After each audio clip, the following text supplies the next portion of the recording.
A lot of schools these days require you to BYOD, or bring your own device. But how do you know which device to go for? There's so many out there.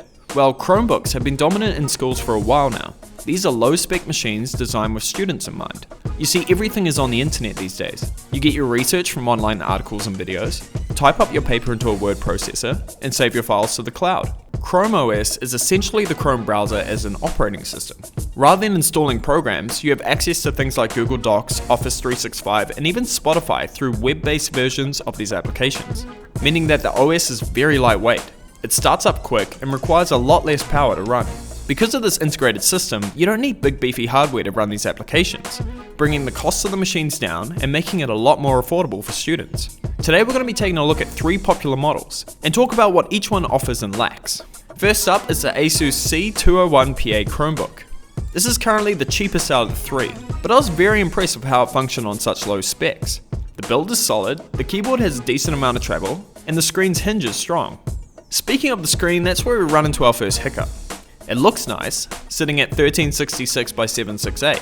It's bright and not too reflective, but the viewing angles take a bit of a hit. Looking straight on, it's sweet. Even turning to the side, it's not too bad. But moving the screen vertically shifts the colors like crazy, so you need to make sure it's sitting in that sweet spot. This machine is running a Rockchip quad-core processor, which is essentially a tablet processor. It won't be as quick as an Intel-based machine, but to be honest, it runs perfectly fine in Chrome OS. Even with lots of tabs open, the machine never slowed down and was quick at loading embedded video thumbnails and had no problem with YouTube in 1080p. One big positive from that Rockchip processor is battery life. This machine will easily reach 9.5 hours, getting you through a whole day. It's only 17.9mm thick and weighs just under a kg, yet still feels sturdy enough to take a bit of a beating. So really it's perfect to throw in a bag and take along with you.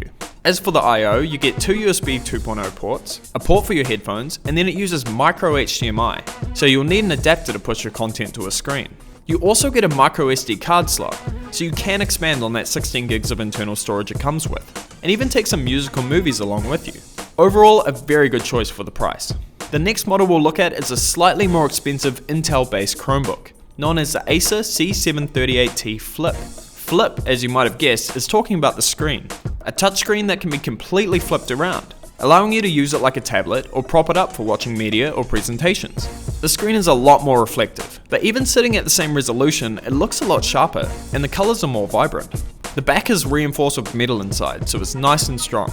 But the thing that sets this Chromebook apart is it's one of the first models to also support Android apps. This greatly improves the amount of software you have available to you, and most of the apps seem to work really well. Over the next year, this feature will be rolling out to quite a few Chromebook models, but it's great to see this working on a device right now. And I was even able to play a few games on it.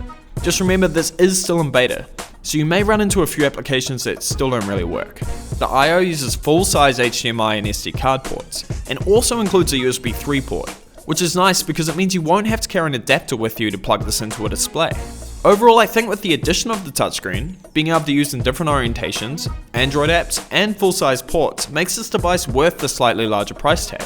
The final device we'll look at is the Asus Transformerbook TP200SA. This device is pretty similar to the last one, a touchscreen that can be turned completely around, but rather than being a Chromebook, it's actually running Windows 10. The I/O has micro SD and micro HDMI, so you will need an adapter for a screen. But it's got USB 2, USB 3, and even USB-C. This is a Windows laptop competing with Chromebooks, so it won't have the power to run intense applications like the Adobe suite. But it's a very nice and snappy machine.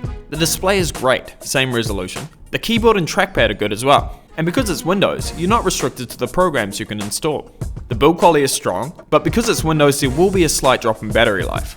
I found it to last around 7 hours with the screen on half brightness, but could be a worthy trade-off to be able to install native Windows programs.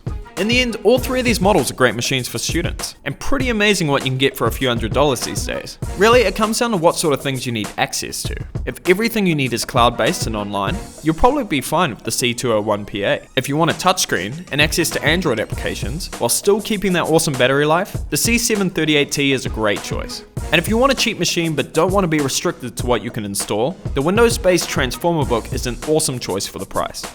I'm Eli from PB Tech. Remember to like, subscribe, and I'll see you in the next one.